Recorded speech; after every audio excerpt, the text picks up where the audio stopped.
Won't you come and take me away? I just wanna be with you. Won't you come and take me away? To a place to walk on troubled seas, faith to stand when I don't believe. I just wanna be with you. Won't you come and take me away? I just wanna be with you. Won't you come? You are now locked into the TruthSeekah Podcast, streaming live at TruthSeekah.com, your source for spiritual and inspirational music, teachings, and media. This show is designed to help you grow in your walk with Christ and advance the kingdom of heaven. And now, your host, TruthSeekah. Hey, what's up, ladies and gentlemen? I'm your host, TruthSeekah. This is the TruthSeekah Podcast. Excited and delighted to be with you guys again today for another amazing episode where we cover all things spiritual. We leave no stone unturned. We're going to get to the bottom of it. We're going to figure out what's going on. We're going to grab our pieces of the puzzle. We're going to bring them together, and we're going to see if they formulate a picture. And I tell you what, it does. Everybody has a story. Everybody has a piece to this amazing puzzle, this tapestry, if you will. And as we bring them together and we step back, it formulates a picture, man. And are you beginning to see it? The more people that you talk to, the more that you step out of the confines of whatever small structure you're in. Most of us have come out of religion and things like that, and we've only kind of been able to talk to like-minded people who believe exactly what like we believe, people who look like we look, and all of these kind of things. But once you start talking to people from different backgrounds and belief systems and structures and things like that, you find out, look, we're not so different after all.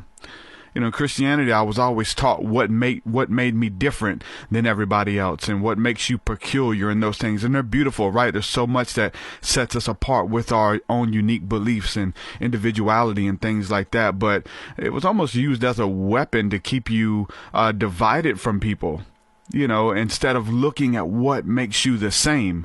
And that's something that was never taught within the confines of religion. And so as we begin to speak about that, it's like setting people free.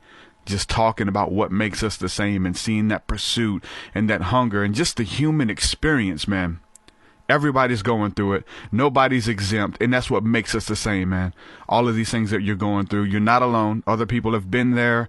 There's books about it. They've written about the very thing that you're experiencing.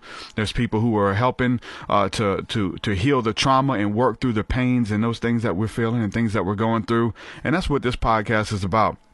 Talking to people from all walks of life, man, trying to find that thread that makes us all the same. And it's good stuff. And you don't have to abandon your individuality. You're unique. You're peculiar. You're different. It's good. Bring it to the table. Let your freak flag fly. That's what it's about. I want to say a huge thank you to everybody supporting my work via Patreon. This show is a listener-supported show. It does not exist without your help. So thank you for co-creating with me. Thank you from the bottom of my heart for making the TruthSeekah Podcast possible. This is a possibility because you are co-creators with me in this. And I want to give a shout out to some of the latest patrons we have within the last week or two here. Let me pull it up. Within the last week or two, shout out to Teresa Llaneros. What's up, my friend? Thank you for coming on. Mystic Rain, shout out to you too. And let's see who else we got here. Ida Crowder, talked to her yesterday. Beautiful woman. Thank you for joining, Ida. You're awesome. And shout out to Chris Floyd. Thank you guys for believing in the work, partnering with me, and moving forward in 2020. So much stuff that we're bringing to the table. You guys are awesome. If you want to support, go to patreon.com/TruthSeekah. There you get access to my entire discography of music, which is 200 plus songs. That's talks about pretty much everything that I talk about on the podcast: spirituality, aliens, angels, demons, Jesus, ascended masters, time travel, leaving your body, all types of crazy mystical stuff. And I also wrote a book about it, Spirit Realm, Angels, Demons, Spirits, and the Sovereignty of God. Foreword by Jordan Maxwell, the man himself, the godfather of modern day occultism in America, the godfather of bringing this stuff to the table, stuff that was hidden. He's talking about it openly. He wrote the foreword to the book. Super blessed to have him be able to do that. But if you haven't had a chance to get a copy, go to TruthSeekah.com and you can pick one up there. Oh, man. Let's just go ahead and jump into today's conversation. My guest is Michelle Lucas. Michelle, how's it going? Hello. I'm doing great. How are you, Derek? Oh, I'm doing well. Where are you hailing from today? Sedona, Arizona. Oh, snap. And you're talking about mystical experiences, the paranormal, the supernatural, and you're in Sedona? Come on, man. Yes. Icing on the cake. I jumped out of the old life. I think we all have a purpose, and mine just welled up so strong, I couldn't say no to it. And I just put myself all into faith, and I came, and that's what I'm doing here in Sedona now. So you broke free of the corporate life? That is correct. What were you doing before? I was a scientist and researcher for a corporate 500 or a Fortune 500 company. You shall remain nameless. Didn't fulfill you though, right? It taught me a lot. It was great, but it did teach me a lot. This is one of the beauties though, is that we're always being guided to our greatest gifts, and through our greatest gifts, we're always being guided by this internal feeling. And when we don't believe in it or love ourselves enough or trust ourselves enough, things will start showing up that are challenges, right? And to get you to really follow your own inner guidance. And for me, it was illness after illness, injury after injury. I had shingles in my eyeball, 6 months of searing pain. And all of those were reminders to me that I wasn't in the work that fulfilled my purpose. So it was no one's fault. I had done that work because that was my degrees were in science and math, but always to fulfill this purpose of helping people heal was always my calling. The question always was, though, where is the money, right? Yeah. Where's the money when you're doing the healing? That's what work? everybody who's watching right now, they have a very similar story, but it's where's the money? Where's the money? How do I get paid doing this? How do I keep the lights on? How do I keep the lights on? That is it. That is it. And what I would suggest is to listen to the calling first. If I had done that, I would have seen there was an opportunity for me to leave early and go on and do the work and be supported. Fear did set in, and I end up getting injured. Now, for me, the little bit of difference is that when I grew up, I always saw the spirit, and they always spoke to me about doing this work. So I kind of knew already that I absolutely needed to be aligned to this work no matter what, and that I would be supported. Later, I had a near-death experience, and I saw that everyone is supported. Everyone is supported. They all have gifts. They all have unique gifts, and like a divine impression, okay? And it is there to support them, and the right people do show up for that. And I was just supposed to be trusting it. So at the end of my corporate life, when things were getting worse and worse, and the stress was so high, I was getting illnesses, I took a chance. And the first thing I did is I was told that our team could not go on vacation. And even though they said our team could not go on vacation for several months because of a project that we were doing, my inner calling was that I had to go to Bali. And within 2 hours of getting that feeling, I booked a ticket to Bali. And I went and sat with Ketut Lier from Eat, Pray, Love. And he looked at me and he said, why aren't you using your gifts, like your true gifts? And I asked him, well, what are my gifts? And he said, well, writing. But those 2 wrinkles in between your eyes, he said, those 2 wrinkles, those are male and female wrinkles. He said, you're supposed to have good relationships and help people have good relationships. All of your life, you're going to be steered to helping people. So listen to those pains and make the decision not to live with the pain, but with your gifts, because God gave you all of these gifts. Well, it reminded me of my near-death experience back in 1999, where I saw that not only are we unique expressions of the divine, but we're also being born. It's as if more and more divinity is coming through each of us. And the only thing that stops it is this resistance. We don't trust it enough. So what I decided one day was just to leave and see what happened. Just see what happened. And I spent every dime I had, honestly, until I had to get another job in Sedona just to support myself. But during that time, I was finishing the books that I have to give to humanity. Is that part of what your book that's out is Elephants Never Lie? So is that what kind of the elephant's referring to, like healing the trauma and there's no way I can make it around this thing, like there's no way I'm going to be stuck at this job forever? Is that an elephant? That's it, TruthSeekah. That's it. And it's unconscious. A lot of it's unconscious because it's been inherited. Mm-hmm. It is pains from past generations of starvation, fear. It's like in our genetics. Mm-hmm.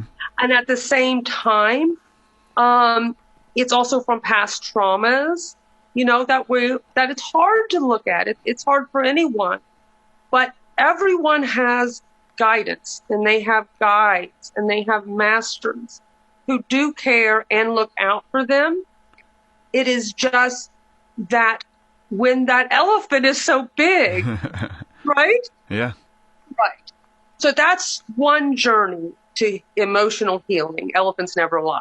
That is about a journey to emotional healing. So you had this experience. You ended up leaving your job, and you met with a magic man who kind of it's funny. I like the scripture talks about like this lady who met Jesus at the well, and she says, "Come meet a man who told me everything that I had ever done." Like he knew things about her that she was suppressing, and he was able to read it, and it changed her life. And it sounds like you had a similar experience with a holy man. You met this man who told you things about yourself that you were suppressing or you didn't know, and he spoke on it, and it came to the forefront and changed your life forever. That's amazing, right? And I think we can be those people for other people. We can be that holy person and call out the greatness inside of people and be able to train ourselves to see the greatness and be able to pull it out. But going back before that, because you had heightened psychic abilities and spirit realm was just so real for you, where did it start? I like to go back where it started, like the childhood stuff. Did you have any weird things that kind of birthed something within you or planted something within you, like any paranormal encounters or psychic abilities when you was young? Lots. And that's the fun part, really. I always saw the spirits and I saw energy around people. Now, one of the most important parts is I would go to church with my grandparents most Sundays, and the congregation would be singing as we went in. And all of the lights were shining around their heads when we went in. And then when it was time for the minister to come up and speak, I really don't know what he was saying. I was, 4 and 5 years old, didn't understand the language. But what I noticed was that the lights went off when this minister spoke. The lights went off around the heads of people. It did not go off around the heads of the children. Now, I thought everyone saw this. Okay, I did not know that I was seeing something other people didn't. Therefore, I thought that they were turning their own lights off on purpose and that it was just the adults. So from a very young age, watching the energy around people, I thought adults were mean because they would do this terrible thing and disconnect from God. So what was happening is that they were in joy. They were enlivened by their own spirit and by God through singing. They had hope. They had faith, right? Then what I believe what was happening is the minister was then putting some fear in their minds. I don't know what he was saying. I can't say to that. I know he was a really good man, but there was a lot in that church that my grandparents went to that's very fear-based. So I guess that's what was happening. So I always saw spirits. They were always around our house, still are around my parents' house on that land. Never thought anything of it. Most of them were Native Americans. They were like just living out their lives. Sometimes they were very loud. And by the time I hit about 12, I could no longer sleep at night because they were so loud. So I would have to have the stereo on, my television on, and all the lights on in my room to drown them out. Again, not thinking anything different about myself. Then I had an experience where my aunt, actually my uncle's wife, who I barely knew, maybe had met her 3 times, shows up in my room. She scared me to death. I mean, really, really scared me. And she needed me to do something for her. She needed me to show her this skill that I had, that I could twirl the baton. I could dance and twirl the baton. And she wouldn't leave. I kept putting the covers over my head. Finally, I jumped out of bed, grabbed a baton, did the baton twirling thing, and she left. Well, I told my grandfather the next morning, and he said, well, Betty's not dead. Well, she was. They just didn't know it yet, okay? They found out later that day. Well, for decades, I was trying to get to the bottom of why this soul would scare me, whereas all these other spirits never scared me. And what I've learned through all of my experience is that she was actually holding on to desperation. She had been a very abused woman, and she took that all out on her own child. And I didn't know any of this, okay? And my family would not admit it to me either until just recently they are finally starting to admit her stuff. She needed to apologize to a child, okay? Because her son was an adult by that time. She needed to apologize to a child. She needed a child to know that she cared so that she could have peace with her life. Okay. And that's why she wanted me to twirl. And it was her desperation, I think, that scared me. So it wasn't until my early 20s that I learned that other people weren't seeing these spirits. And that was a lot through, I was a Reiki teacher and I taught meditation, and spirits would always show up in the room and I would talk about them. And finally someone said, no one else is seeing this. And that's when I first learned. I was in my early 20s. The thing is that there are some spirits that I've experienced that we consider a master, like Jesus, a master of something, wisdom, grace, love, whatever it is. Mm-hmm. Forgiveness. And one of those, in what? Forgiveness. Forgiveness. Thank you. Yeah. Yes. And I think one of healing was the one that appeared to me when I was somewhere between 9 and 11 years old, and told me that I had to do this, that I would be doing this in my life. And so what I want people to know is that most people have, as a part of their purpose, healing.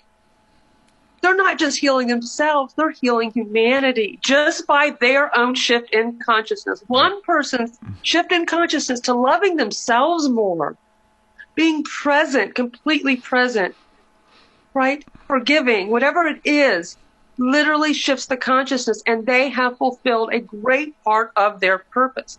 When these really painful things come up into humanity, into their lives, whether it's physical, emotional, relationship, whatever it is, it was already there in the consciousness somewhere, and it appeared because you are strong enough to heal it. It is never to break you. Does that make sense? Oh, yeah. Yeah, and I'm just amazed at the ripple effects that it has, like you're saying, just to actually, not just for yourself. Yourself is good, right? You need to do the healing, the inner work, but just looking at the ripple effects that everything that you do has, Yes. the good and the bad. Like I think the bad shows up a lot, right? Because the consequences seem more severe. Like if you influence people to do bad or something but to see like the sphere of influence that you have on the people Yes. around you, whether you do bad or you do good. And then we get to choose to do good. We get to choose to be ourselves. We get to choose to walk in freedom and heal humanity. And so looking at the ripple effects that has, it's mind blowing. You can get lost Yes. in it, and it's a good thing to get lost in it. Like just to see the effects of that one good deed, almost like just paying it forward or whatever the case is. And so, man, I've seen it in my life, and just even with this podcast and family members and friends stepping out of, dead end jobs to going in and to putting out applications to do something that's going to fulfill them, because they've been listening to this podcast every day. And it's like, man, it's something that's moving within me when I hear you talking about this, when I hear you interview these people who get to wake up and do what they love for a living. There's something envious about that, but I think it's attainable for everybody who wants it. If you feel it moving within you, if there's a calling within you, if it's a stirring, not everybody's going to be stirred to do it. Not everybody's going to be a Reiki healer. Not everybody's going to do a podcast, but if you hear these stories and it's moving within you, then it's for you and you can embody it. And there's a process. And I do think that dealing with the hurt, dealing with the elephants and the trauma, I think that's part of it.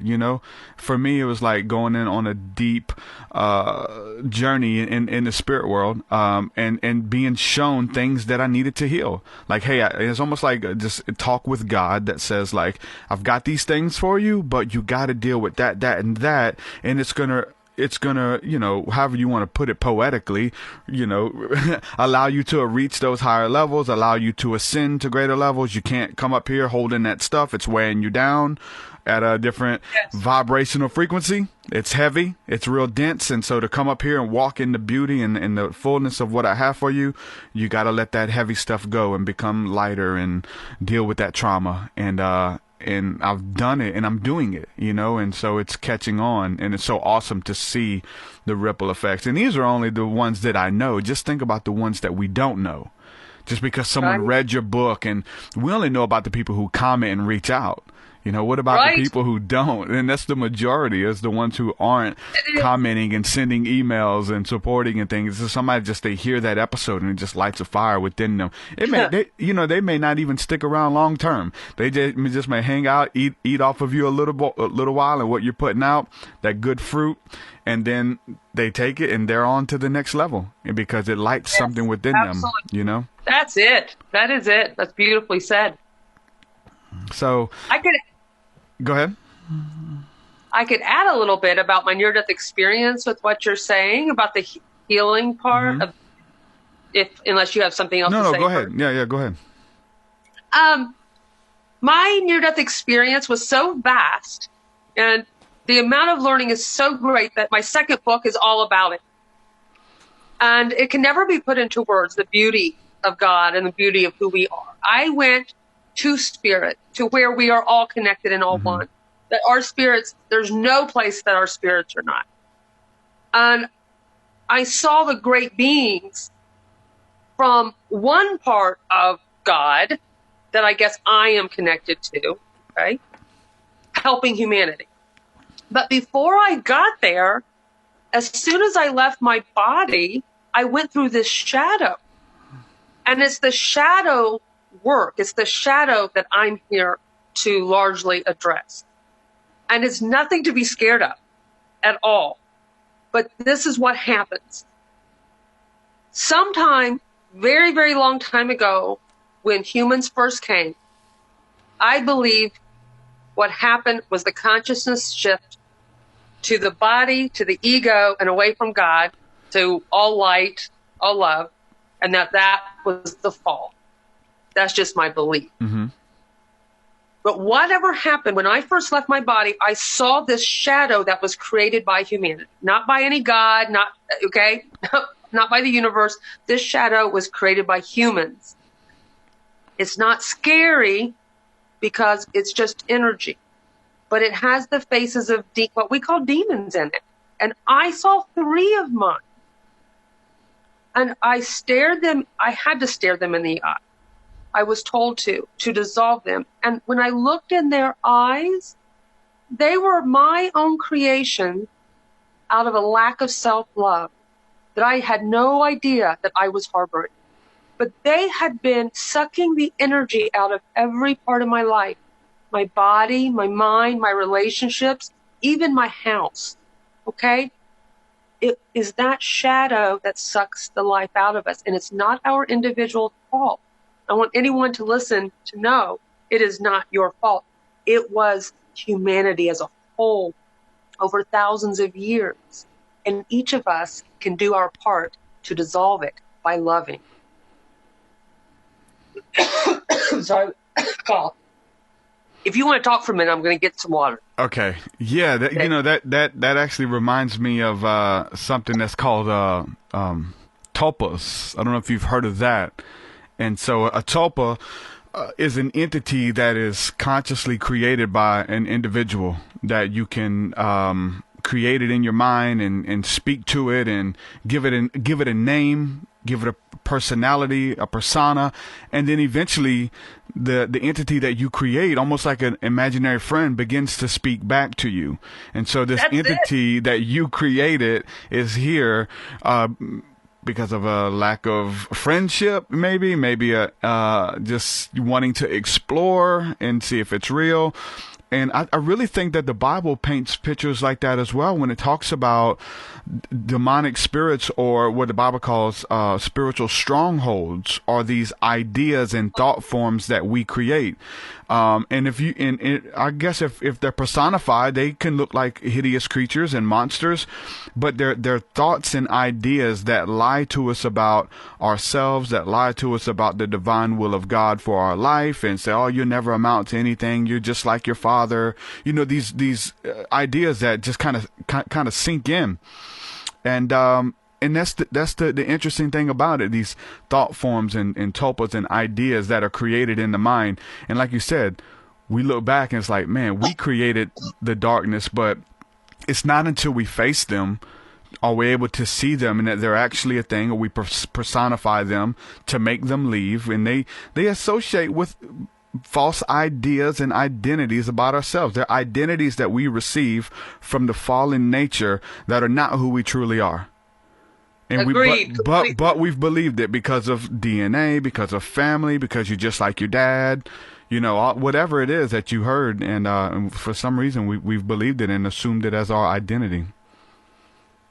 Agreed completely. Yes. And all you have to do is look them in the eyes from your soul, from who you really are, with complete trust. Just look at it in the eyes and they will dissolve. And it's part of our purpose. And some people, it's nearly all of their purpose. So if you feel like you're on a healing journey, like everything in your life has been about healing something, this is a big part of it. Sorry, I talk too much. I got a dry throat. Yeah, so I mean, there's some interesting comments in the chat here. Martin Fine Penguin says, interesting. If you can create entities, are all demons man-made creations? ? He said, I've heard some say that demons don't really exist. They are something that we create. However, fallen angels seem to be different. There's a lot of different entities out there, right? They're the ones that we create. Yes. There are sovereign entities. There are entities that, you know, there's a whole bunch. You can pretty much make it up in your mind, and there's probably a level of those entities, especially, again, where it kind of ties into what you're saying. If you make it up in your mind, you're creating them. If you believe that there's a demon that brings the sun in every morning, or an angel, in your mind, you create it. I mean, that's how manifestation works, and us creating our reality. If you can, that's why we got to be careful of the things we're entertaining. We start believing these things that don't exist, and things that divide us, that are like divisive, to divide us from everyone. And so these different doctrines and belief systems that kind of create partitions in the mind, or schisms in the body of people coming together, and we just continue to divide it right into. And we just continue. Once we divide it smaller. We divide it smaller. We've been given all of this stuff, but then we just want to divide it and split it in half and create religions and create denominations and create sects and create all of these different things that don't exist, but in our mind there are these fake borders that exist that separate us from people. Yes. We are from powerful God. beyond measure. That's interesting. And even as you're talking about it, like I'm just saying, be able to see this experience. Like the scripture says, "Hear, O Israel, the Lord is one," like one mind. This one. A lot of people say we are God experiencing itself, right, in this human experience. And so, like, it's almost like God became a fractal, and we are a part of this fractal of God. The more you zoom in on us, we represent the one. We go back to the one. But it's almost like in this, we are God divided, right? Yes. And to see, like you said, this is a testing place to see if we can love again, to see if we can heal. We're divided only to come back together through healing and through love. And so I do think that this place is a test to see, if we can do that, if we can pass the test, if we can overcome and respond with love to every demon, to every person that wrongs you. I think that that's the meaning of every holy book, is responding with love, which is the highest vibrational form of frequency, and it's going back to Christ. I believe that Jesus is the manifestation of love becoming a person, dwelling among men. And we're supposed to mirror that, Yeah, complete grace. And if we can just look through all of that to the soul of that being, it's easier. Because the soul of that being is not doing it. It's the consciousness that is creating the violence and the trauma and the anger. Okay? It's their consciousness. It's not their soul. They themselves have forgotten their soul. That's why they no longer know what they do. Forgiveness is key there. To look through to the light of that being. It helps dissolve our own shadow. But again, say the one part of the shadow of myself that I saw, I also was able to create it because others also qualified that. Other people also talk about it, believe the same way. Mm-hmm. You could go the opposite way and have 3 people stand in the name of grace and forgiveness. What does it say that in the Bible that Jesus said the three people gathered in my name? I do not know the Bible. You do. Tell me. Yeah. He says, where 2 or 3 gather in my name, there I am in the midst. So if you believe it, you will receive it. I'm there, and that's it. For that to be true, I mean, the rest has to be true as well. Like the demonic side, or Satan or whatever it is that you want to establish. It says where other people, where you can establish a thing on the earth and it be so. Like that's the power of the mind. Even I'm reading the chat here as well, and Martin also says it would be interesting to explore how much we do create versus what's actually there. It gets scary because the more that you zoom in on that, you're like, oh, I created all of this. I really am made in the image of a creator God, that I created this experience. I created, like I went into a lot of relationships I asked a lot of questions already knowing the outcome, and it gets scary. It can be overwhelming. And looking back, because, job interviews and everything, like you already knew, man, it gets deep. But that's the level of consciousness we're talking about walking in, right? Yes. You know what helps, though, is to keep those people around you of grace. Mm-hmm. The ones who support the authentic you. The ones that know and honor your journey without judging it, but support the real, strong you who loves and wants to stand in grace.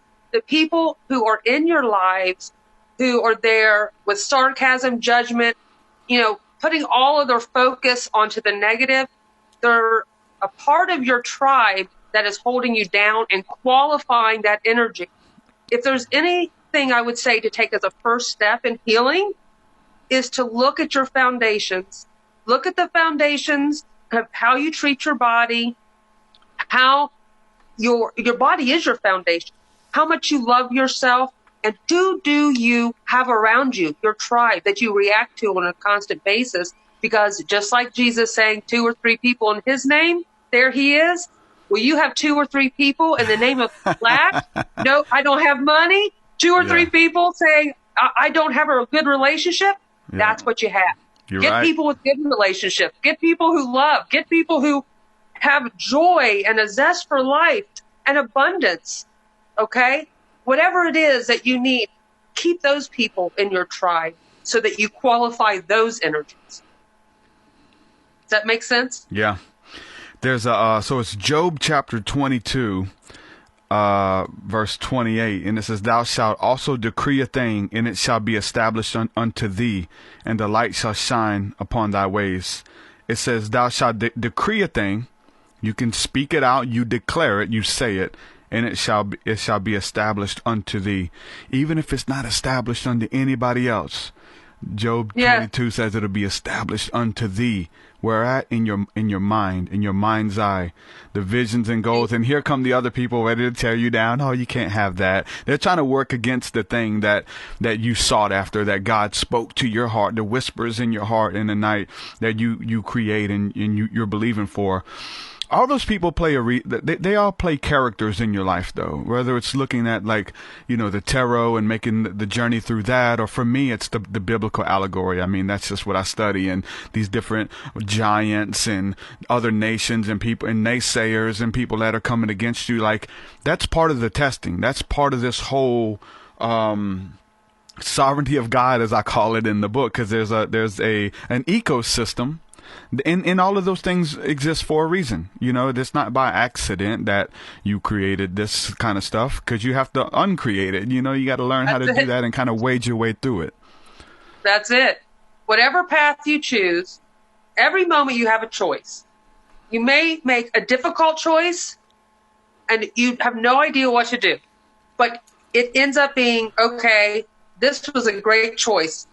If it's a great choice, you'll know, because you feel like you're off the training wheels and the bicycle's just going, okay? And you're moving on your own. If you do what maybe you call a bad choice and you end up in some trouble, I don't care how much trouble it is, you are still a divine being of God. And you deserve just as much abundance, love, and support as every other being of God. So that bad choice, guess what happens? No matter how painful the response is, no matter how painful, Spirit, whatever you want to call Holy Spirit, comes in and shows you exactly what it is you do not want, what it is that is not you, what it is you need to forgive, because that one thing, whether it's like shingles in the eyeball, which is what I got, turned me around. It was shingles in the eyeball that got me to pick up and write my very first book.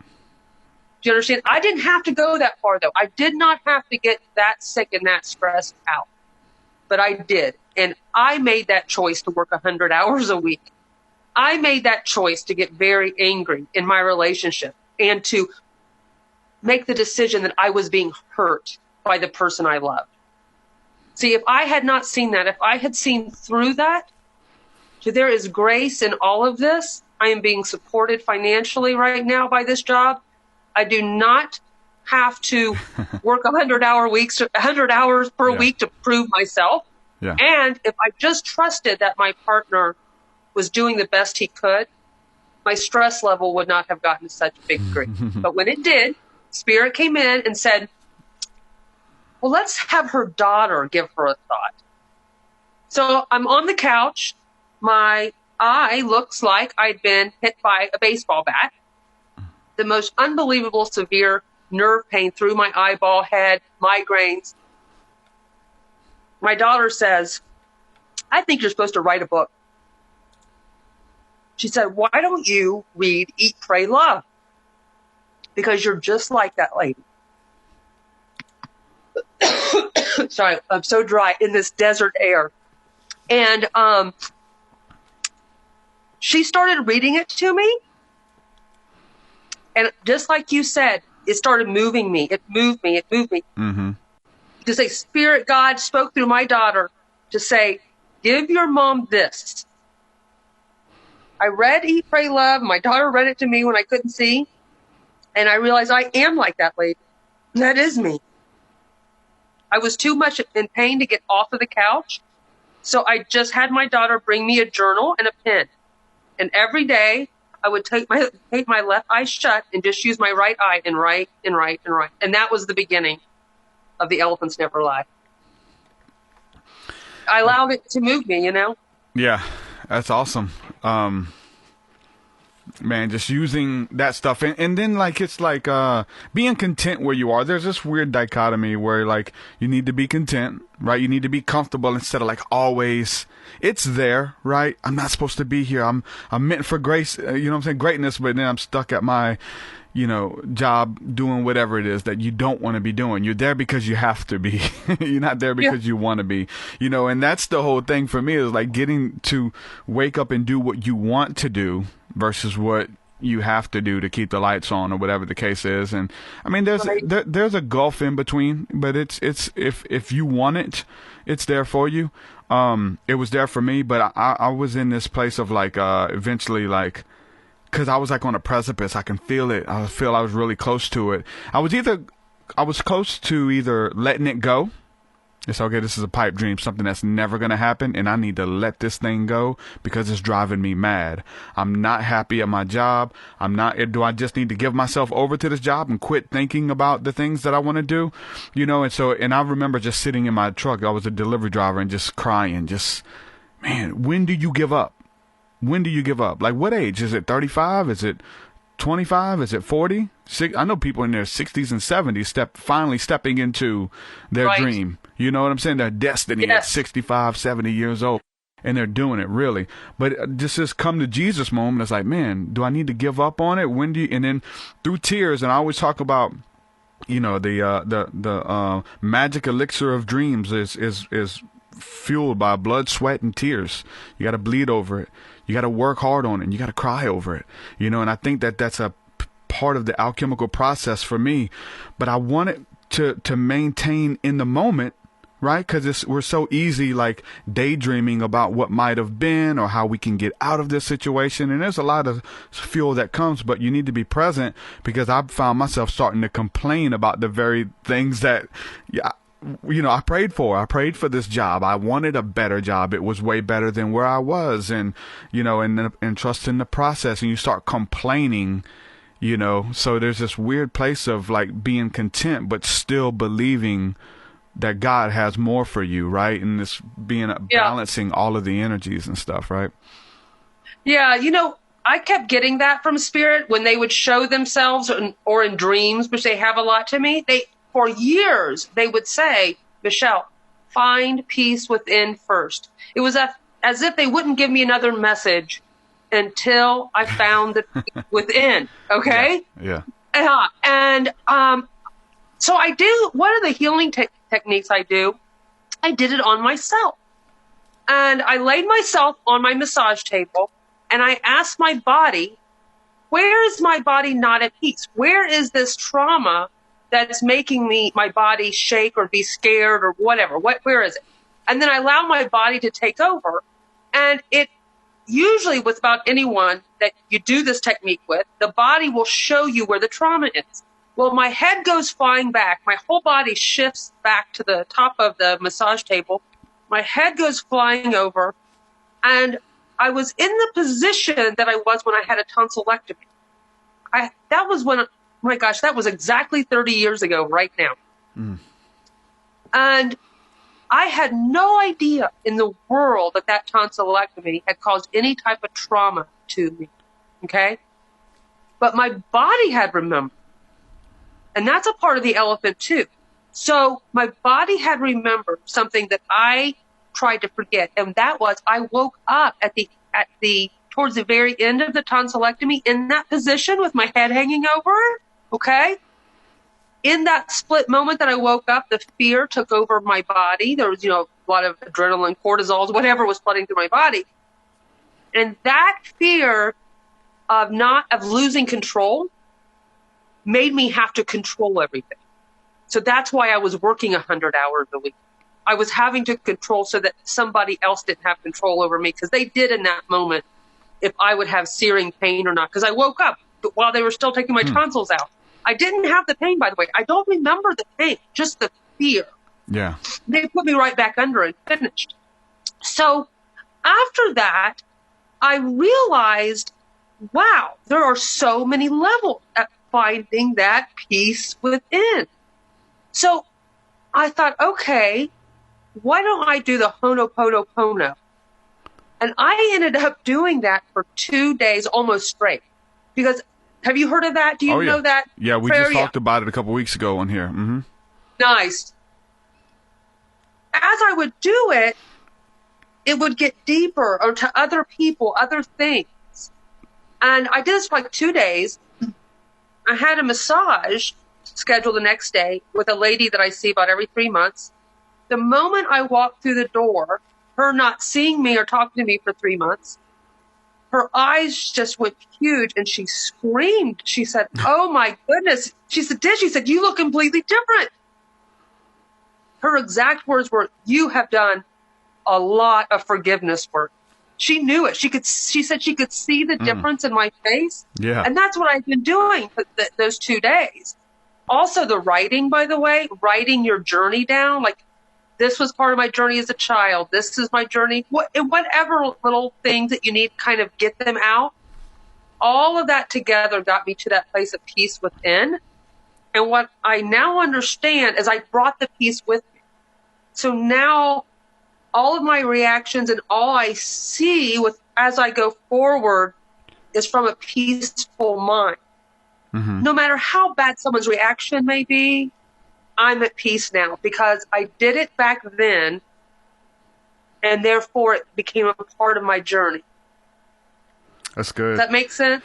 Yeah, talk a little bit more about the Ho'oponopono, because there are some people who we just kind of brush through it and they're like, what is it? What's the prayer? What is it again? So just talk just a little bit more about the prayer and what it is. Yeah, you know what? I am not an expert of that prayer. I just know it from other people. So I believe it is, I know it's in Hawaiian prayer, and it may go back farther than that, but I believe it is, I am sorry. Please forgive me. Thank you. I love you. I believe that's the correct. Yeah. Google it, please, to make sure that's the correct order. That's it. It's those four. I love you. I'm sorry. Forgive me. And thank you. Oh, thank you's last. Okay. The order matters. The order does matter. Okay. So, you imagine someone, right? And who you should really imagine is someone who has actually done something that you feel has harmed you. Yeah. So I actually went to my family, who I had felt had been very neglectful, that I had done nothing to them. And as you start doing it and you're saying, I'm sorry, they are there in the energy field receiving. They are open up to receive what they never had. And then they are open to giving to you. And there was this huge healing in those moments with my family. And I could see how I did play a part in that. Okay? And, on the consciousness level, there is a fine line between victimhood and the perpetrator on a consciousness energy level. Mm-hmm. So when I look at the energy, they're on the same line. One seems terrible, one seems sad. But to be a perpetrator, they have to find an energy that is acceptable, unfortunately. Usually those are the really sweet, empathic people who really feel and they really care. So their energy field is out there helping and good and kind and everything, but they're not contained. They're not self-contained. So their energy field is wide open to some type of attack. The Ho'oponopono gives you containment. It contains your energy field. It brings your soul back to your body. It allows forgiveness between you and other people. And I know someone who would do it every day. He would walk, I think it was 3 miles every day for his granddaughter, who was in serious heroin addiction, what she was in, and living on the streets. And they had been at the end of the rope. She had no hope left whatsoever. She had been almost dead so many times. Ambulances had gone on so many years. He decided here in Sedona to walk around one of our famous rocks, Bell Rock, every day for a month. And all he would do is do the Ho'oponopono, asking her to forgive him. Okay? He did it for a month. He got a call from his granddaughter. She said, "What'd you do, Grandpa? What did you do?" That's been about 5 or 6 years ago. Now she got completely clean. She went through rehab. She now takes care of him. She is now vibrant, successful, happy, and she knew he'd done something. She didn't know what it was, but she felt. That's what the Ho'oponopono can do for you. And it solidifies your energy field. So these people who want to take energy from you in different ways, whether consciously or physically, they are less likely to be able to get to you. That's awesome. When we talked about it a couple of weeks ago, I was, I knew a little bit about it, but I didn't know it was an actual prayer. I didn't know, how do you practice it or whatever. But when the lady shared with me the prayer and the power and what it did for her, my mind immediately went to, it's different modalities, right? But it embodies these couple phrases here, this mantra, if you will. I love you. I'm sorry. Forgive me. Thank you. And I'm like replaying that in my life, and like I gave my life to Christ in 1998 when that was my prayer. I love you. Yeah. I'm sorry. I acknowledge that I've messed up. I'm sorry. I love you. Forgive me. Thank you. And just through this process, man, my life was changed forever. Through God, of really meaning it, not just saying it, but really searching my heart and I really grieved. I'm sorry, and there's many other, modalities where this is practiced. AA being one of them. I've got a friend who's just in love. He's a Christian, but he just loves the process. It's almost like the embodiment of that. And those are part of the steps. The 12 steps, they have that's part of the process. Going out, making amends, saying that you're sorry, contacting those people if you can, and asking them to forgive you for what you've done. And just that mantra by itself is just so powerful. That's beyond words, changed my life. I had a lot of chills when you told me your story. Man, just now. No, very powerful. Because when I go back to it and I think about it, that just meaning it and just instantly having it lifted. Like literally, I felt lighter. Like I didn't know that I was carrying a burden. I didn't know that I had baggage and sins and lies and deceit and robbing. I didn't know that I didn't know there was a weight to it, spiritual weight, whatever. Until I said that and it lifted and I was cleansed. And it's like, oh wow, this feels good. I didn't know. Yes. And so we get used to feeling depressed. We get used to feeling unhealthy or feeling unfulfilled. We've accepted it. And so it feels like going back to the beginning when you was in church and that pastor was so condemning and everybody's light started going out. We're used to navigating without a light. And that's why Jesus says, become like these little children in order to receive the kingdom of heaven. You have to turn your light back on. And that light is through forgiveness, it's through love, and it's through thankfulness, and all of these things. There's so many aspects, and I'm sure there's teachings that just break it down and get even deeper and deeper into each one of those, right? What I did notice as I'm reading it here, it says, keep it simple. We like to overcomplicate things. Keep it simple. Like really mean it and say it. Don't say it if you don't mean it. And, and don't say it until you mean it. And wherever you are in life, when you mean it, say it and watch what happens. It's a spiritual experience all in itself. Yes, it is. Yes, it is. And remember, again, from my near-death experience, that shadow, these people who are doing these painful things, it's not them doing it. It's Yeah. a consciousness. It's a Yeah. consciousness out there in the ethers. It's not them doing it. And if you can remember that at times when somebody really ignites your anger or something, you can find it to be much, much quicker to return to peace because it's not them doing it. It's a consciousness that we can all be a part of the healing. It Okay. says in Ephesians 6:12, this is in the Bible, and I know you say you don't really know much of this, but it says, "For we wrestle not against flesh and blood." It's letting you know your battle is not with humans.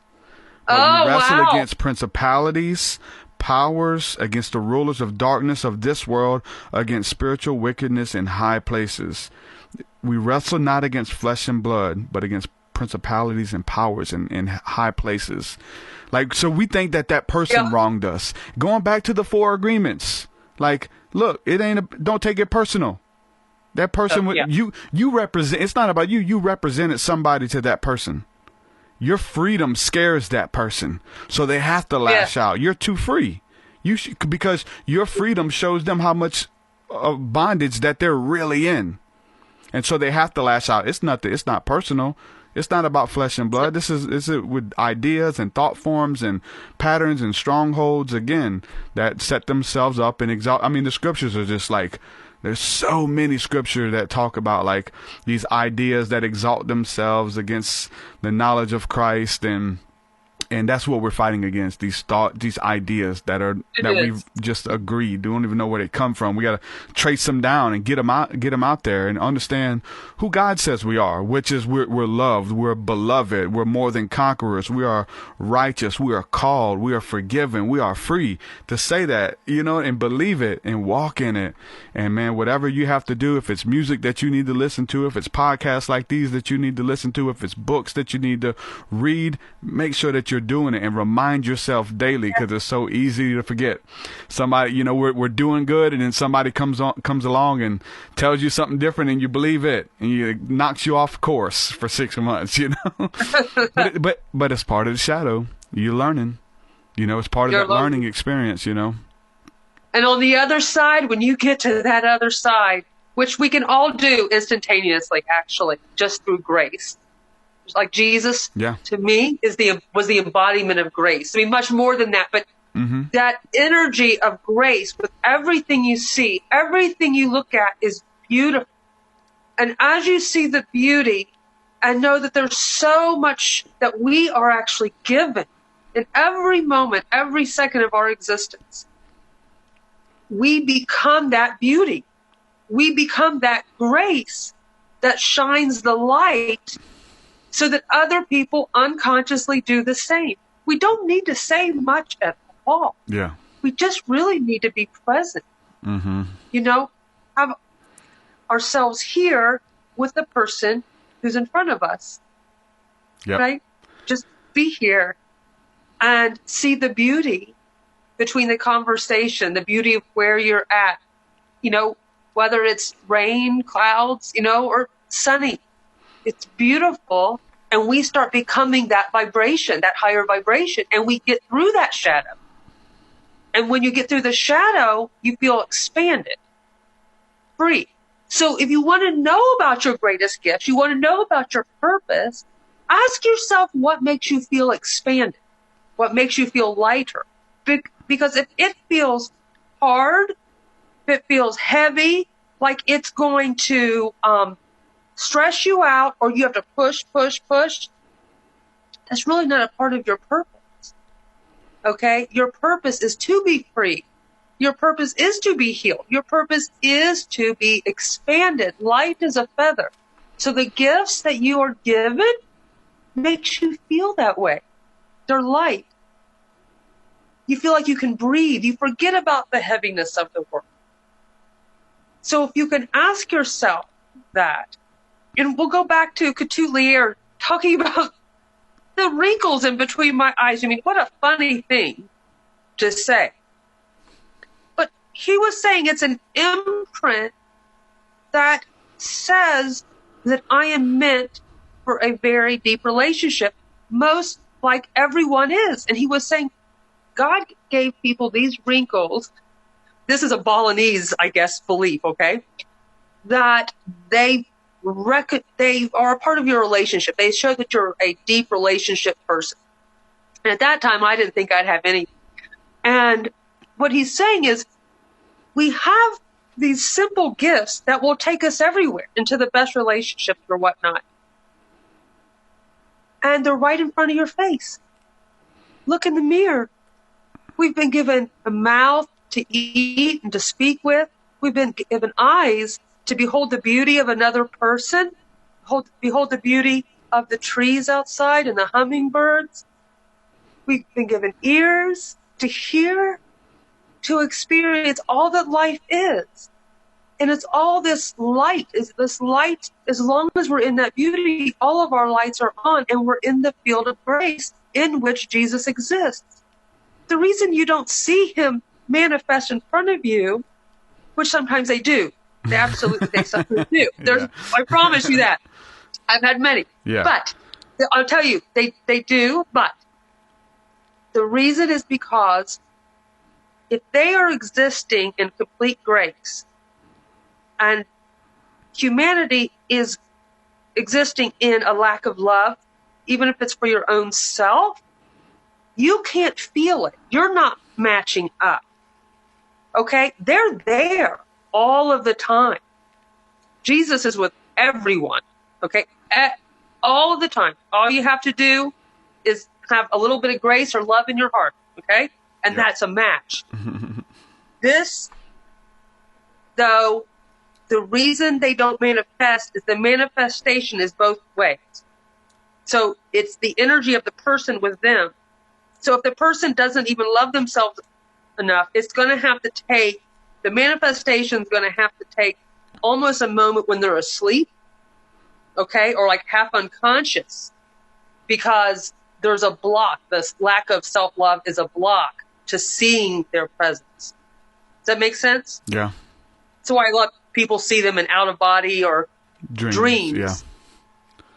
Yeah, it's interesting. I think that that's kind of by design with our human bodies. I mean, obviously we're able to see in the spirit, but being able to see spiritually is the gift of discernment, so that you will be able to tell, you'll be able to discern when they're around, or when what is good, what is the good and perfect will of God, is what the Bible says. That if you transform your mind, you'll be able to tell, you renew your mind, you'll be able to tell what is the pleasing will of God, because you know it. It is grace, it is forgiveness, it is love, and you can be around it, and you can say, okay, yeah, he's here. 2 or 3 are gathered in his name. Love is present, right? And it's that simple. And again, you said Christ is with everyone. It's true. In the book of John, he says Christ is the light. Jesus is the light that lighteth every man that come into the world. And so that light that is within each and every one of us. And so going back to the holy man thing, sometimes it takes a holy man to breathe upon that light within you, so it swells up and becomes a wildfire within your heart. Yes. You know, and so Jesus did the same thing. I had the same thing done to me. We're doing that for other people, and it's beautiful. Just championing the whole healing process, and wherever it looks like, man. And not even to be a form of escapism, though. That's one thing that I'm always intrigued by, escapism and trying to run from the human experience. This human experience was articulated and created and faceted. You are fearfully and wonderfully made to go through these feelings and doubt, depression, fear, like all of those things exist for a reason. You get to choose this day who you will serve and kind of navigate through that stuff, but it's made for a reason. So to embrace the human experience. Now, you have to get to a place where you're thankful for it. Usually it's once you come out of the darkness. Usually when you're going through it, you're like, somebody help me, get me out of here. Somebody help. And then you can look back on this like, oh yeah, man, I'm thankful that happened. Like, you wasn't thankful when you was going through it. You almost died in it. And the thing is, it's real. Some people do die in it. Some people don't make it out of that darkness. You know what I'm saying? But it's for those who have hope, and hope. Hope deferred makes the heart suffer, man. But those who have hope, you can get through it, man. There's something to believe in, and once you've experienced it a little bit, man, it's a lot easier, because it's there, even if you might not be there right now. You're hearing these stories, it's a testimony. Yeah. The whole thing about testimonies and us talking about it, bragging on it, is the fact that what God did for someone else, he can do for you. God is not a respecter of persons. I'm not anyone special. You aren't either. We are, but it's for whoever does it. If you want it, it's here for you. You know, as much as you want, far and beyond. But it's about, look, be present, man. This body, this life, again, the senses and everything that we have, it's a beautiful experience. And it's not about trying to escape it. It's about being present in the moment. And we like the far out spiritual stuff. I mean, that's what we're talking about. But being a human, man, the human, not a human doing, but a human being, and resting and just being a human being, you know? Yes. One thing I wanted to ask you about before we end here, I wanted to talk to you about the psychic abilities, because I read some of your bio and stuff, and so as you're tapping into these other levels, you're having these psychic abilities kick in, and some of the stuff I was reading about it, you were getting names of people and like first and last names and like some really accurate stuff that you was picking up on. What was that like when that was first happening for you? When I was in my early 20s and I realized I was the only one seeing these things, I got the courage somewhere to sign myself up for a psychic fair. I had never done a reading before. And I hadn't. And I'm like, wow, I think I'm psychic. I'm really going to challenge myself. I'm going to sign up for a psychic fair. And these two young women sit down across from me. Very, very first reading of the day. And the girl says something about her boyfriend, you know, she's having relationship trouble. And I just say back, oh, you mean with like John Smith or Peter Jennings, you know? It was his name, first and last. Yeah. Mm-hmm. I was unable to do a reading the rest of the day. I literally fell out of my chair. I had no idea that was even a possibility. Mm-hmm. She was shocked, but I was more shocked. Yeah. So it truly is with great humbleness. I really believe that people are born very connected to spirit. And maybe I just never unconnected because I had a lot of freedom that other kids don't. Okay. Maybe I had a lot of Native Americans running around my parents' land. They still do. So I was constantly in that. So I started doing psychic work and teaching psychic development. And I was teaching a meditation class once. And there had been on the news a missing woman who they pretty much presumed had been murdered. And I wasn't paying attention to it. I just heard about it. And in the middle of me teaching this meditation group, and I'm all in Om Mani Padme Hum, and, you know, I'm doing all of this. My hands are here. My experience was, I wouldn't want the mother to hear it. Trauma to my body. I could feel it as if someone were murdering me. Mm. And literally it was so physically painful that I had to get out of the meditation. I stopped it and I told people what had just happened. And I realized it was the woman, the spirit, the soul that had come on television. That started happening and I got pretty obsessed with it. Meaning I started helping every single missing person case. I did get names for one police case that was absolutely identical, first and last name of the perpetrator. But there is a problem with obsession over that stuff. You know, I thought I was helping, but there is a place where there's non-interference is a law of the universe, okay? I was giving myself so much, I was no longer self-contained to be a healthy person. So there's a fine line with being psychic because you got to be really careful with your words, very careful. You're imprinting into their consciousness something. And I did a lot of tarot cards as well. And I had quite a learning with the tarot cards most recently. I'm totally about oracles. I totally believe in oracles. I know they work. But I had a deck back in my 20s that was like the Golden Dawn. Mm-hmm. And the Golden Dawn deck has a lot of dark images on it. Okay? And about 10 years ago, I realized that's not good. I don't like that. And I wrapped the tarot cards in leather, and I hid them in my house back in Ohio, where I'm from. Forgot about them. When I moved to Sedona, I literally jumped, and someone else ended up moving my stuff for me and bringing it here. And when it got here, I saw that leather pouch of those tarot cards and hid them in a closet. I started helping out at a crystal shop. A woman said, "Oh, I would love a tarot deck," And I said, "Oh, I have one." I don't want it. I said, I believe in the dark images. I don't want that in people's consciousness, that ability to transform something into the dark, the consciousness, or that that something terrible is going to happen, the apocalypse. I don't want that in the consciousness. But I said, but you can have them if you'd like. So she did. The next morning, I removed them from the leather and put them in my purse. This is just a few months ago. Took them into that crystal store and stored my purse up in a storage cubby back in a room. And I don't feel right, like not a little wrong. I am very, very dizzy, not feeling well. Next thing I know, another employee goes into the cubby, comes out yelling that there's some dark spirit coming out of my purse. No one knowing about the tarot cards in there, nothing. Another woman comes in. They all agree. They're literally very upset with me. What's in your purse?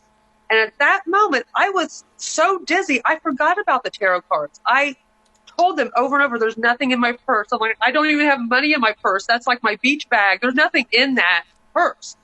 It wasn't until I left and I went through a drive-thru to get some food that I reached into my purse and pulled out the tarot cards. So we burned those things. So being a psychic, yes, I can see. I'm a medical intuitor. I can see into the body where there's problems and how that can heal. But there's a very fine line with that responsibility, because you can put a lot into their consciousness. There should never be words, and I just said that should. It's like pulling the death card. It's like, oh, but wait, it's not a bad thing. It's like, well, it's scary. It's like immediately there's fear. Oh God, death card. Wait, it's not really scary. It's like hit them with fear, then soften it up a little.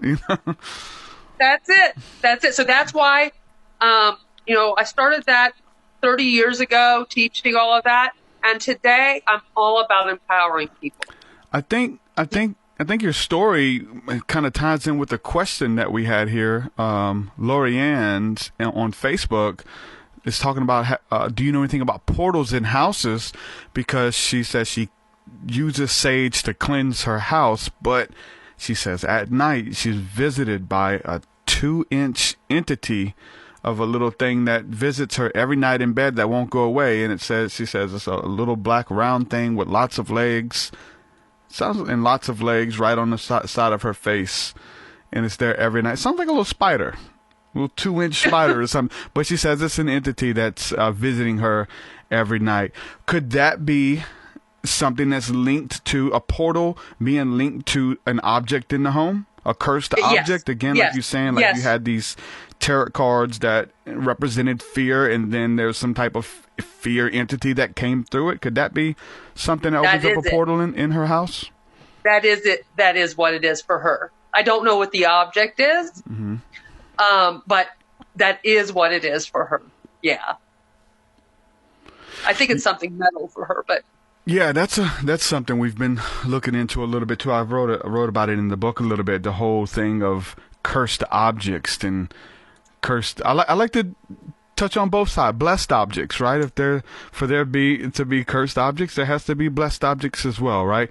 And so looking into both and having trinkets around your house, and we've always heard about people having like items that are haunted or whatever, like a dresser, a mirror that they see someone, in the all kind of crazy, far out there stuff. But again, I think that is something to consider, like looking at the stuff that you have and always examining like what's in your life to open up doors. I will say that there is a hyperalization of that, because you get to a place where you just start throwing everything away, especially in the Christian perspective. You're like, I got crystals. There's demons on these crystals. I need to throw them away.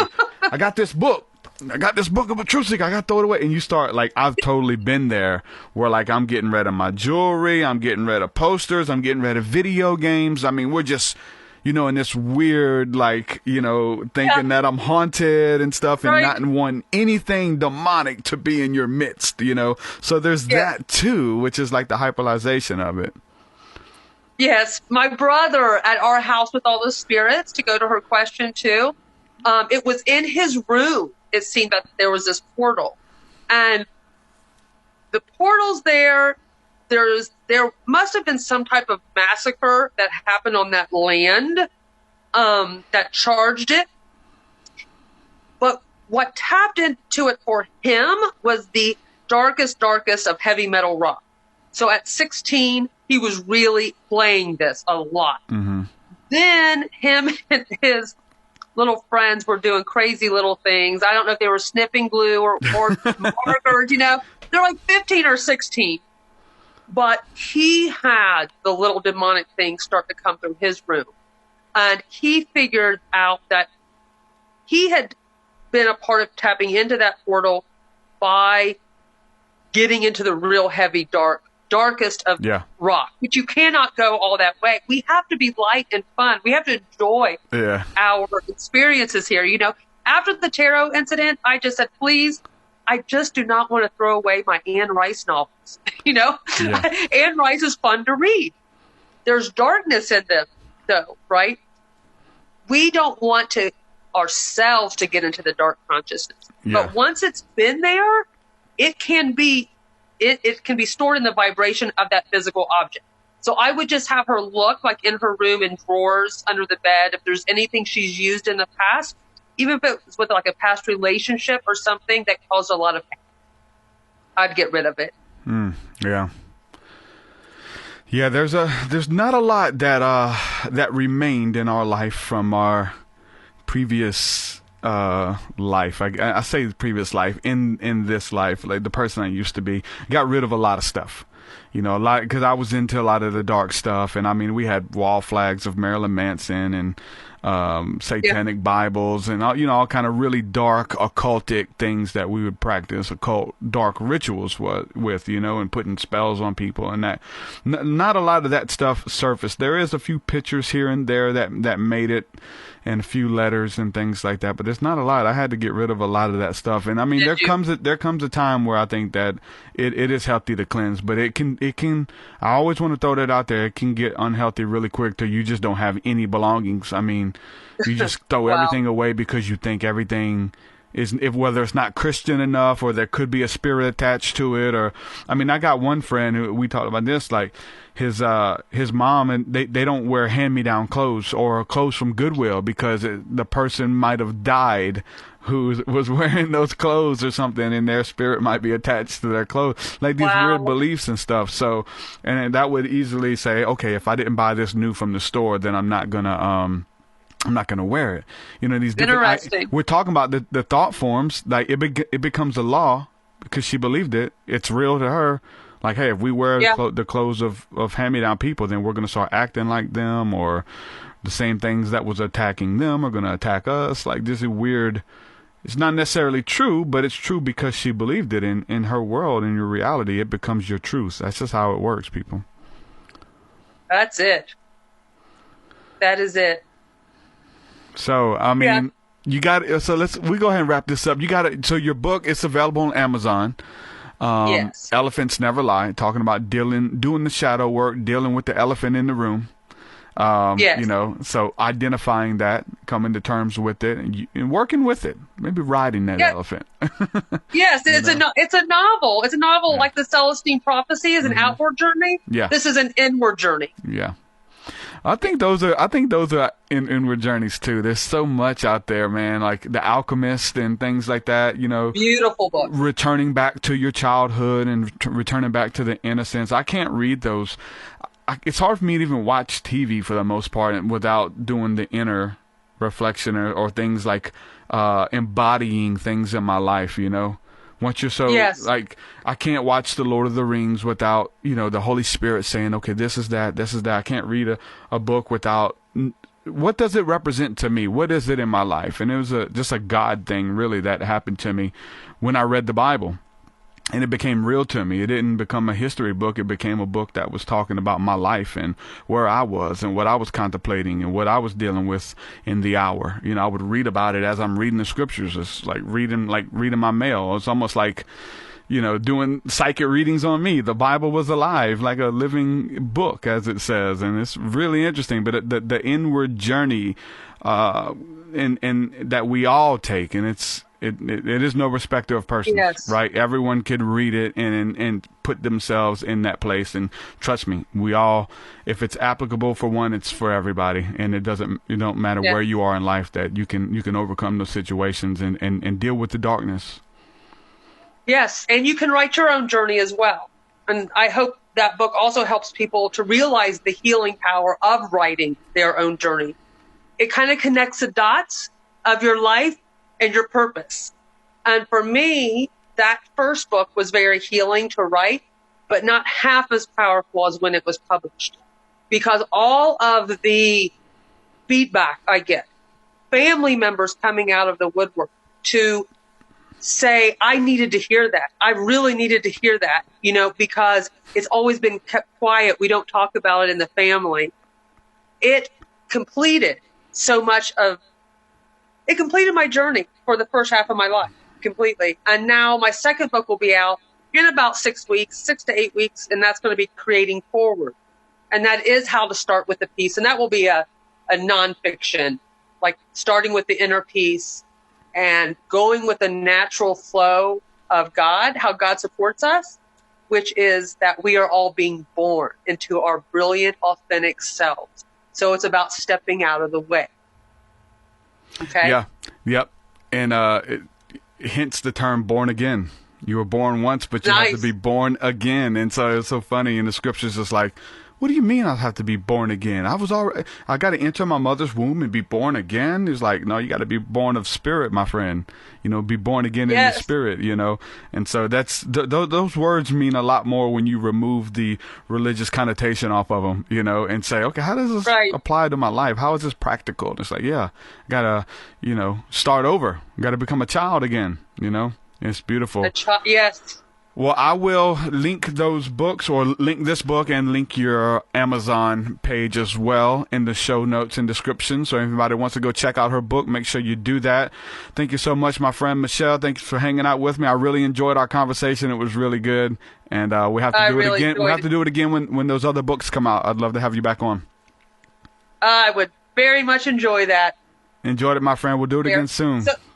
Okay. Have a great day, everyone. Too. Blessings. Bye-bye. Bye. Michelle Lucas, ladies and gentlemen. Good stuff. Deal with that elephant. I said, don't just deal with him, ride the elephant. Because it's like, that's your vehicle, man. Your setbacks are your slingshot to propel you into the life that you want for yourself. And you know, I like to go to the scriptures. A lot of you like me to go to the scriptures too. Your setbacks are a slingshot. What the enemy meant for your harm, God will use for your good. What was created to destroy you is going to be the very thing that propels you into your next level, into the best life. The things that you're fighting, what seemed like it was going to be your demise, you're right where you need to be. I mean, there's so many Bible stories. I mean, that's literally what the Bible is about, right? And standing strong in the face of opposition, not giving up hope, not doubting. I mean, there's so many, you know, Joseph being in, what is it, in the pit. He was in the pit and went from the pit to the palace. All of his brothers were trying to kill him.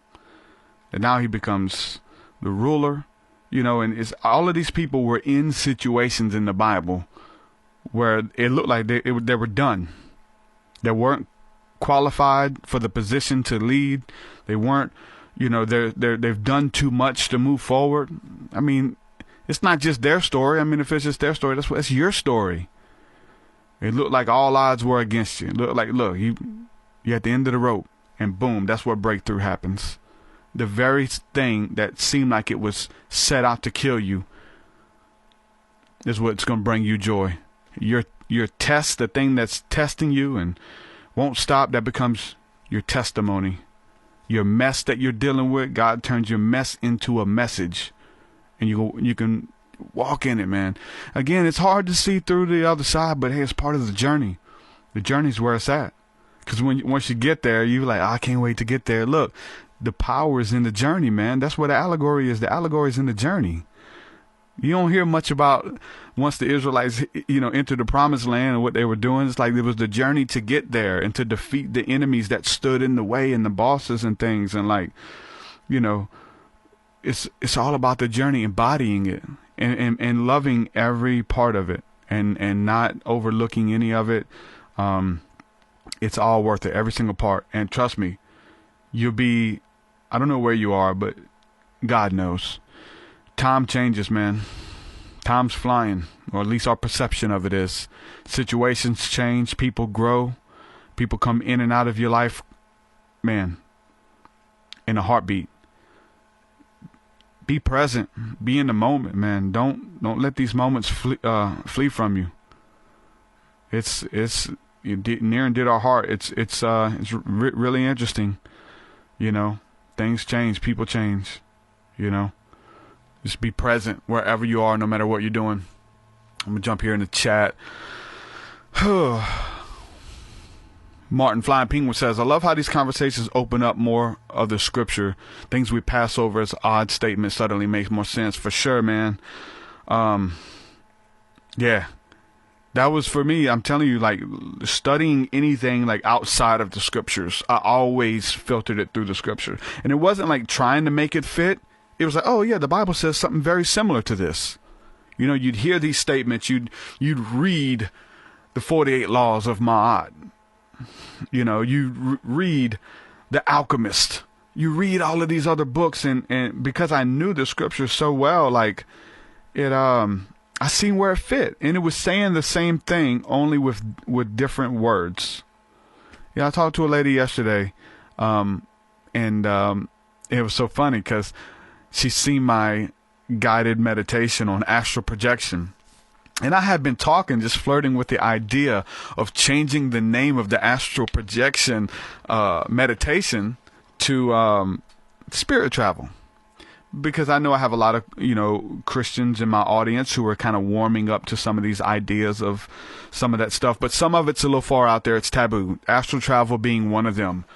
There's some weird stuff in, that other people have said, hey, stay away from that. Now that's too far out there. So, but she was like, now if it was spirit travel, I might buy it. And I was like, look, I've been doing podcasts talking about this, all I have to do is change the name, and it's ready to be received. There's different terminologies and stuff to explain all of this stuff. And I'm not married to any of them. I love them all. Obviously, the Bible doesn't talk about it. The Bible doesn't use that terminology. The Bible doesn't mention a lot of terminology. Let's just get down to it. Like, we do so much stuff that's not biblical. We're trying to be as biblical based as we can or whatever. Just know that there's just so much more, even in the Bible, of like, but you're not going to be able to interpret it until you look into other ideologies. You're not. You're going to interpret it through Western thought, through Western Christianity. And it's not a Western religion. It's not a Western spiritual practice. We've westernized it. Hell, we're beginning to westernize the Eastern yoga and stuff like that. We're making that westernized and taking that and stealing it from them and making it our own, here in the West. But you got to look to the East, man. Christianity was a spiritual practice in the East before it became a religion in the West. I'm convinced these were very spiritual people. They had amazing, far out of this world encounters with angels, with beings from other realms, from God, hearing voices of spirits that were, meeting with their leaders from beyond the grave, and all kinds of interesting things that were going on that we don't really hear about. And if you want to interpret it, you're not going to better go to your pastor and ask him. You're going to have to go to the East. You got to look into this stuff. Flying Penguin says Christian yoga, baby. Yeah, yoga's amazing, man. It's so funny though. You'll hear like there's videos and people believe it and say like if you do yoga then you're worshiping like pagan gods if you do yoga. So we got to do Christian versions of it, modified versions. Yoga is amazing for your body. Your body will thank you if you do yoga. Trust me. Every good and perfect gift comes from above. I believe that with all my heart. If it's here to help you and help you become a better person, to be more conscious of your body, stretching. Yoga is very good. My wife is on a daily yoga routine. She's been keeping it up since the first of the year, and I'm proud of her. I've been doing it a little bit here and there with her, and I'm not as flexible as her, and my wrists hurt really easy when I start doing some of those poses. But the more you try it, the more you do it, the stronger you get. I'm not an expert. I do love the breathing techniques and mindfulness and the meditation aspect of it for sure. That's definitely where I come in, leading that stuff. But I'm telling you want to interpret it, you got to look outside this, your realm of thinking. We're trying to interpret. You've just been reading Christian authors. Like whatever subject it is, you've just been reading Christian understandings of it. So you're like in a box. You got to look outside of the box. God is more than what you've been told. Christianity, love, religion, the religious experience is more than what you've been told. There's a commonality with all things. Martin says, shoot, most of the encounters of the Bible would be rejected by the typical church today. For sure. Yeah. But they're starting to embrace it. You know that. There's more things that we are able to talk about now than we could have talked about 10 years ago. So that's huge. But they have to talk about it. Now, there's a bunch of them they're still fighting it tooth and nail. But guess what? They're going to be left behind. They're getting left behind. People are leaving the churches by the thousands, man. It's crazy. It's crazy. And if they don't stand up to respond to the culture's left them behind, and the churches would not be relevant anymore. It's not that Jesus isn't relevant. He's the most beautiful thing that you can encounter. But he's in all things, so you don't have to go to church to deal with Christ. You can close your eyes and pray wherever you are, and that's the beauty and the power that we have through Christ. That he destroyed that veil that separated us from God, that we had to go to a priest, that we had to go to someone to hear about God. That no, the new covenant is that no man would teach you about God. You can go to God directly for yourself and have your own experience. And anything that is beautiful is Christ. Anything that is lovely is God. In the end, you'll be able to judge that fruit. So that's the interesting thing about it all. God is very inclusive. We've been told that he's not. And so I hope to deal with some of that stuff and those schisms and isms here on the podcast and the things that scare you and stuff like that. So Nina says, let's see. Martin says, definitely podcasts like this and what we do opens up real conversations. Yep. Opening up a new way to see the love of Christ within us. Yeah, because you've been told that you're filthy, you're dirty, that a lot of people have been told God hates them. You know what I'm saying? And they're just in this religion that's dimming their light. They have no light. They're not the light of the world. They're beggars. They're not more than conquerors. They're not free. They're not redeemed.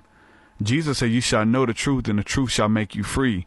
Well, why are all these people who are in the churches claiming to have the truth, but they're bound up? They're in religion. They're not free. Their marriages are in shambles.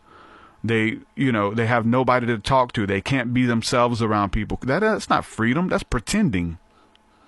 You guys gotten really good at pretending. Shake it off. Come up out of her. The scripture says, come out of her, my people, so you will not be a partaker of her plagues. It's deep. It's deep. I don't know where you are in your studies, man. But, it gets deep. I've studied a lot. I've been in it. Pauline Christianity, is not the way to go. But I do believe Paul was a highly spiritual person. But what Christianity's become today, no, don't do it. I do like fellowship. Fellowship's amazing. And if you go to, a lot of people go to church just for the fellowship. You know, thank God we have online communities, because we have people like who are responding to the message. They want to know more about Christ. They want to come in a relationship. I don't know what this is. TruthSeekah, what is it? How do I get to it? I want what you have. We'll pray together. You know, and usually you say, hey, get plugged into a good church. Bye. That's sending you as sheep to the wolves. I can never do that. So we have to like make community. You know what I'm saying? We have to, can't just send somebody to some random church. There's all kind of foolishness going on out here. So we have online community, meeting with people literally all over the world.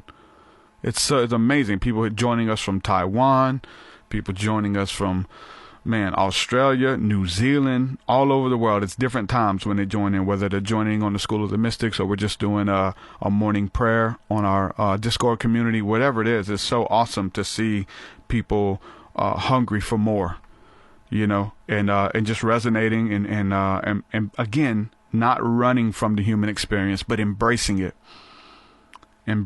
every aspect of it, the good, the bad, the ugly, you know. It's awesome. I wouldn't trade it for anything. And I'm glad to be a part of this movement. And I'm not the only one. There's a lot of people, Martin and the Flying Penguins, and a lot of people who are waking up, and the Christians they're not abandoning their faith. They're remaining in their faith, but they're open to their spirituality, you know, that they've been robbed. They're told that it's demonic or something like that. So I love the fact that people are waking up, and they have to. If you don't, you get left behind. We're changing as a people. Society's changing. Christianity is changing. And I know people want to fight that even that statement, you know, Christianity is changing and Christianity has to change. I know that's scary to say that, but the Christianity as you know it in the West has been changed. It's not biblical Christianity. As much as you go back, I got people who are just friends that I love those guys dearly, but they're just really into the church fathers as far as like John Wesley, John G. Lake, and all of these, you know, the Reformation guys and Martin Luther and all of they feel like that's the plumb line for Christianity in the church. Like these guys are like the fathers of the Protestant movement, right? And they think that's no. You got to go beyond them people, man. What they had was a knockoff. What they did, they brought it to another level from just being, what it had become in the Catholic Church, and shout out to those guys. But those guys are not the standard. I'm sorry, those guys at Wesley and all those dudes, they're not the standard. Jesus is the standard. Paul, Peter, those guys, man, look at what they had. Imitate that. Don't be no imitators of these other people.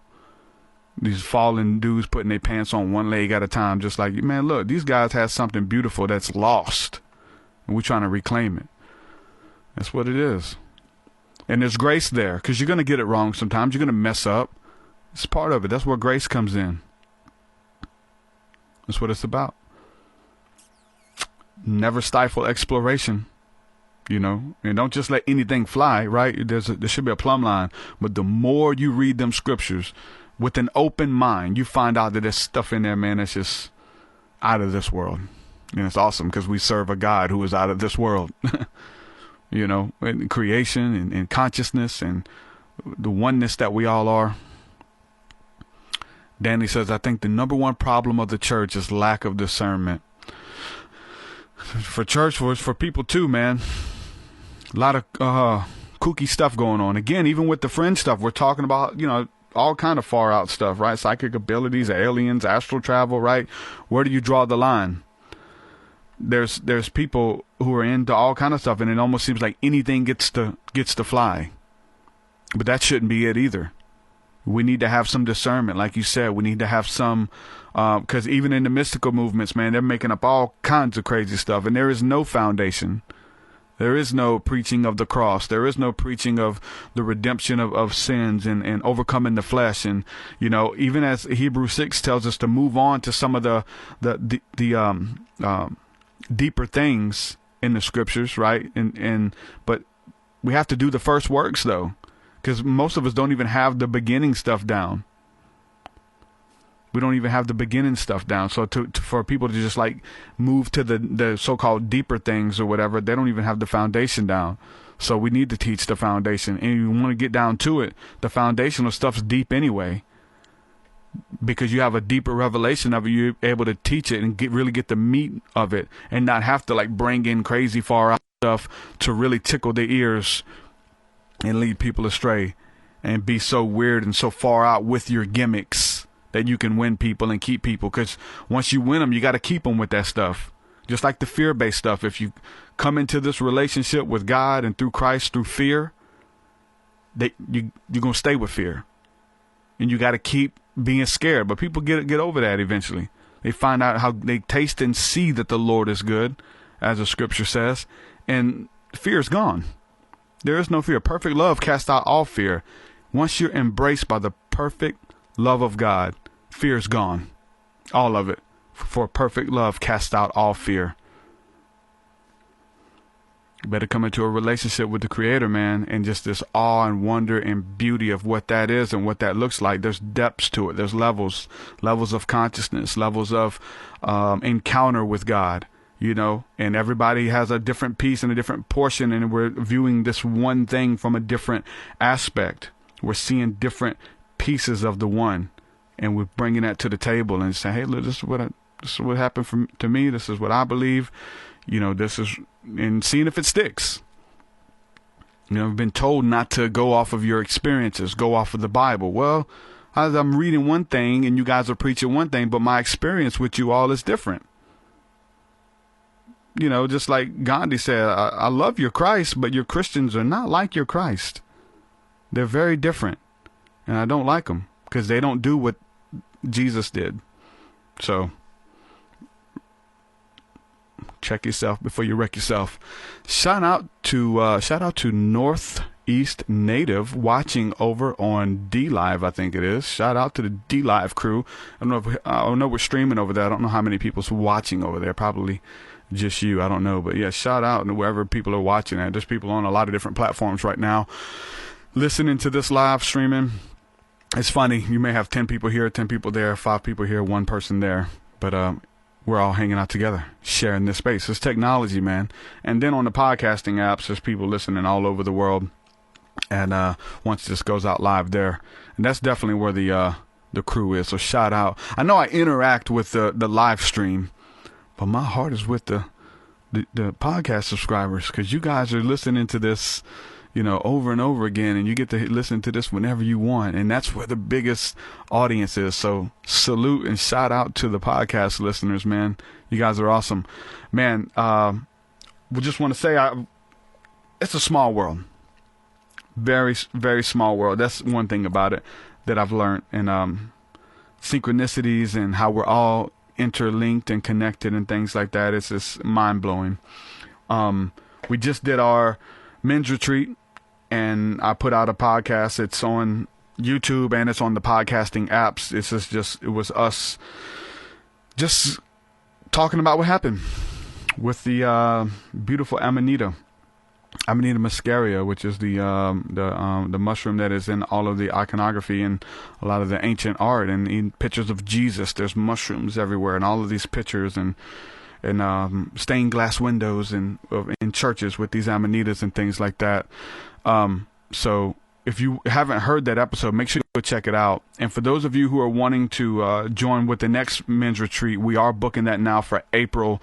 So go to TruthSeekah.com. There are 5 beds available at the time of this podcast. And if you would like to book a bed, we have tickets available there at TruthSeekah.com. And we had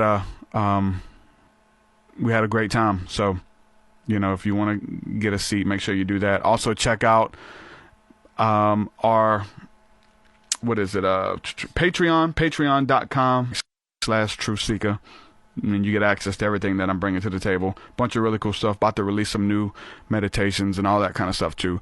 Patreon.com/TruthSeekah. Love you guys. Do it again soon. Peace, peace. Your will so much higher than mine, so much higher than mine. Yours so much deeper than mine, so much deeper than mine. Well, that does it for this this episode, folks. To hear more episodes of the TruthSeekah Podcast, head over to TruthSeekah.com. And if you're wanting to support the show and get rewards, go to our Patreon page at patreon.com/TruthSeekah.